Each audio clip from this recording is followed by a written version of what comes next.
Hello everyone.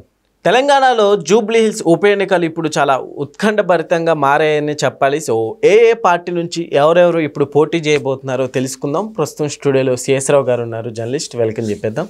Hello sir. Hello sir, ఇప్పుడు ఏ party నుంచి ఎవరెవరు పోటీ చేయబోతున్నారు? ఇప్పుడు బీఆర్ఎస్ పార్టీ నుంచి అయితే మాగంటి గోపీనాథ్ వాళ్ళ మిస్సెస్కి ఇచ్చేస్తారు, టికెట్ అనౌన్స్ చేసేసారు. బీఆర్ఎస్ పార్టీ అభ్యర్థి క్లియర్ అయిపోయారు. ఇప్పుడు అభ్యర్థులు క్లియర్ కావాల్సినటువంటి వాళ్ళు పార్టీలు ఏంటి? ప్రధాన పార్టీలు బీజేపీ, కాంగ్రెస్ పార్టీకి సంబంధించిన అభ్యర్థిని అనౌన్స్ చేయడానికి ఢిల్లీ ఏఐసిసి రంగంలో దిగింది. ఆల్రెడీ పిసిసి అధ్యక్షుడు మహేష్ కుమార్ గౌడ్ గారు, అలాగే డిప్యూటీ సీఎం బట్టి విక్రమార్క గారు ఢిల్లీ వెళ్ళి ఉన్నారు.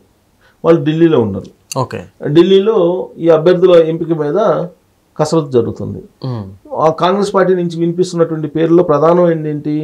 నవీన్ యాదవ్ పేరు వినిపిస్తుంది, అలాగే అంజన్ కుమార్ యాదవ్ పేరు వినిపిస్తుంది, అలాగే సిఎల్ఎన్ రెడ్డి పేరు వినిపిస్తుంది. ఈ ముగ్గురు పేర్లు వినిపిస్తున్నాయి. ఈ ముగ్గురులో ఎవరొకరు అభ్యర్థిగా వచ్చేటువంటి అవకాశం ఉంది. అయితే ఈ ముగ్గురులో ఎవరికి ప్రాధాన్యత ఇచ్చే అవకాశం ఉంది అని అంటే నవీన్ యాదవ్కి అవకాశం ఉందని చెప్పి ఇప్పటి వరకు యాజ్ ఆఫ్ నౌ ఢిల్లీ వర్గాల నుంచి అందుతున్నటువంటి సమాచారం. అయితే చివరి నిమిషంలో మారేటువంటి అవకాశం కూడా లేకపోలేదు. ఎందుకంటే బీజేపీ చాలా వేగంగా అడుగులు వేస్తుంది. బీజేపీ వ్యూహాత్మకంగా అభ్యర్థిని రంగంలో దింపే అవకాశం ఉంది. కాబట్టి కాంగ్రెస్ పార్టీ ఆచితూచి అడుగు వేసి ఇక్కడ బీజేపీ రంగంలో దిగుతుందంటే తెలుగుదేశం పార్టీ ఓటర్స్ చాలా కీలకంగా ఉన్నారు జూబ్లీ హిల్స్ అసెంబ్లీ నియోజకవర్గంలో. కాబట్టి వాళ్ళని కూడా దృష్టిలో పెట్టుకొని ఎంపిక చేయాలనేది.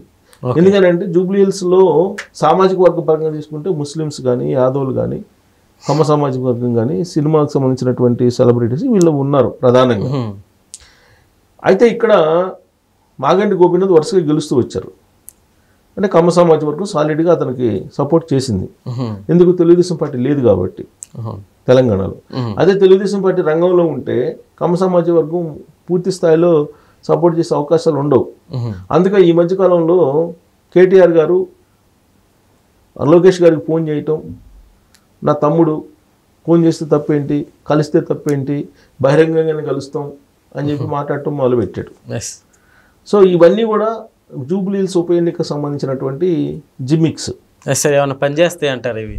అంటే జనరల్గా సీరియస్నెస్. ఇప్పుడు గతంలో చంద్రబాబు నాయుడు గారు అరెస్ట్ అయినప్పుడు కేటీఆర్ గారు వ్యవహరించినటువంటి తీరు చాలా డ్యామేజ్ చేసింది కదా అతనికి. ఎందుకు?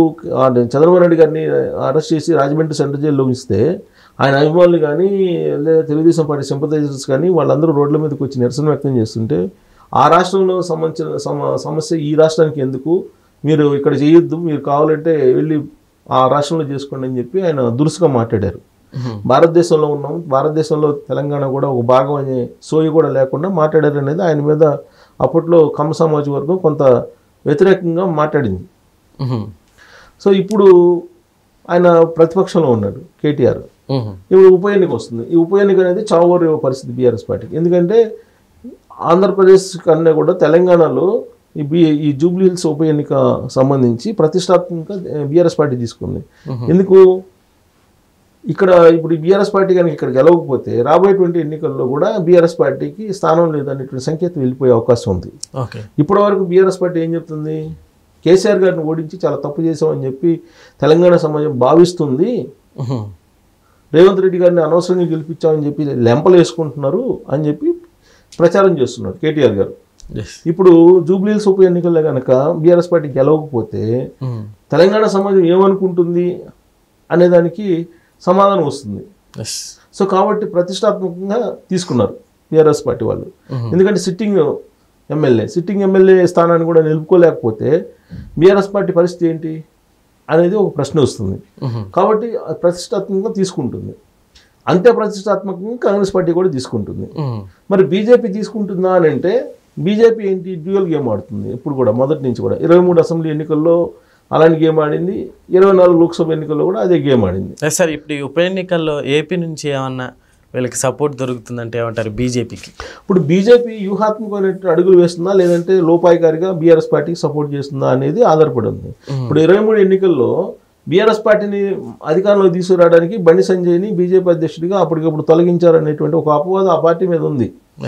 లేదంటే బీఆర్ఎస్ పార్టీ ఇంకా తగ్గాలి ఓట్ బ్యాంకు. కానీ బీజేపీ పార్టీ ఆల్ ఆఫ్ సడన్గా బండి సంజయ్ని అధ్యక్షుడిగా తీసేసి ఆయన కిషన్ రెడ్డికి ఇచ్చారనేది అప్పట్లో బీజేపీ మీద వచ్చినటువంటి ఆరోపణ. ఓకే, అంటే లోపాయికారి ఒప్పందాలు ఏదో బీజేపీకి అలాగే బీఆర్ఎస్ పార్టీకి ఉన్నాయి అనేది. పైగా బీజేపీలోకి విలీనం అవుతుంది బీఆర్ఎస్ పార్టీ అనేది ఈ మధ్యకాలంలో కవిత దగ్గర నుంచి రేవంత్ రెడ్డి గారు, తర్వాత సీఎం రమేష్ ఇలాంటి వాళ్ళందరూ చెప్పారు విలీనానికి సంబంధించి చర్చలు జరుగుతున్నాయి, నెగోషియేషన్స్ జరుగుతున్నాయి అని. ఇలాంటి పరిస్థితుల్లో బీఆర్ఎస్ పార్టీని గెలిపించడానికి ప్రయత్నం చేస్తున్నానంటే కాంగ్రెస్ పార్టీ ప్రధాన శత్రువు బీజేపీకి. ఓకే, సో కాంగ్రెస్ పార్టీకి గెలవకూడదు, ఏ పార్టీ గెలిచినా పర్వాలేదు, తను గెలవకపోయినా పర్వాలేదు, కానీ కాంగ్రెస్ పార్టీకి గెలవకూడదు అనే కాన్సెప్ట్ ఉంటుంది బీజేపీకి సహజంగా. అందుకే 2023 ఎన్నికల్లో బ్యాక్ స్టెప్ వేసింది బీఆర్ఎస్ పార్టీని గెలిపించడానికి అనేది రాజకీయ వర్గాల్లో జరిగినటువంటి చర్చ. మరి ఇప్పుడు కూడా అదే స్ట్రాటజీని కనుక ప్లే చేస్తే బీజేపీ బీఆర్ఎస్ పార్టీకి కేక్ వాక్ గెలవడం అనేది. ఓకే, కానీ ఇప్పుడు చంద్రబాబు నాయుడు గారు తెలుగుదేశం పార్టీ తెలంగాణ నాయకుల్ని పిలిపించుకున్నారు, ఇవాళ అమరావతికి పిలిపించుకున్నారు. అమరావతిలో పిలిపించుకొని మాట్లాడుతున్నారు, దిశానిర్దేశం చేయబోతున్నారు. అంటే బీజేపీ కూడా సీరియస్గా ఉందేమో, అభ్యర్థిని పెట్టి గెలవాలి అనేటువంటి ఆలోచన చేస్తుందేమో అనేటువంటి భావన కలుగుతుంది. ఎందుకంటే తెలుగుదేశం పార్టీ డైరెక్ట్గా అభ్యర్థిని నిలపకపోయినప్పటికీ కూడా కూటమి ధర్మం ప్రకారం ఆంధ్రప్రదేశ్లో జనసేన, తెలుగుదేశం పార్టీ, బీజేపీ కూటమి ఉంది. కూటమి ధర్మం ప్రకారం ఇక్కడ ఖచ్చితంగా మద్దతు పలికే అవకాశాలు ఉన్నాయి బీజేపీ అభ్యర్థికి. మరి అలాంటప్పుడు బీజేపీ అభ్యర్థిని ఎవరిని పెడతారు? ఇప్పుడు ఆల్రెడీ వినిపిస్తున్నటువంటి పేర్లో దీపక్ రెడ్డి పేరు వినిపిస్తుంది. దీపక్ రెడ్డి ఎవరంటే తెలుగు యువత నుంచి వచ్చినటువంటి లీడర్. తెలుగు యువత నుంచి వచ్చి తెలుగుదేశం పార్టీలో కంటిన్యూ అయ్యి తెలుగుదేశం పార్టీ ఇక్కడ నుంచి ఎగ్జిట్ అయిన తర్వాత బీజేపీలో చేరి బీజేపీలో పనిచేస్తున్నాడు. అలాగే ఇంకొక 2-3 పేర్లు కూడా వినిపిస్తున్నాయి బీజేపీ తరఫు నుంచి. బట్ ఒక నందమూరి సుహాసిని గారి పేరు కూడా వినిపిస్తుంది, అంటే తెలుగుదేశం పార్టీలో ఆవిడ. కానీ ఆవిడని నించోబెట్టి బీజేపీ కూటమి అభ్యర్థిగా ఫోకస్ చేయాలనే ఆలోచన చేస్తుంది అనేటువంటిది ఒక సోషల్ మీడియాలో వస్తుంది. బస్ అది చంద్రబాబు నాయుడు గారు ఒకవేళ గ్రీన్ సిగ్నల్ ఇస్తే కనుక అది సాధ్యం అవుతుంది. కానీ చంద్రబాబు నాయుడు గారు గ్రీన్ సిగ్నల్ ఇవ్వకపోతే సాధ్యం కాదు. ఒకవేళ ఇన్ కేస్ బీజేపీ తరఫు నుంచి ఆవిడ సుహాసిని గారు పోటీ చేస్తే బహుశా చంద్రబాబు నాయుడు గారు అభ్యంతరం చెప్పకపోవచ్చు. తెలుగుదేశం పార్టీ నుంచి అయితే అభ్యర్థిగా సుహాసిని గారికి పెట్టకపోవచ్చు. బట్ బీజేపీ తరఫు నుంచి అయితే బహుశా గ్రీన్ సిగ్నల్ ఇచ్చే అవకాశాలు లేకపోలేదు. అది జరిగితే కనుక ఖచ్చితంగా గట్టి పోటీ బీజేపీ ఇచ్చే అవకాశం ఉంది.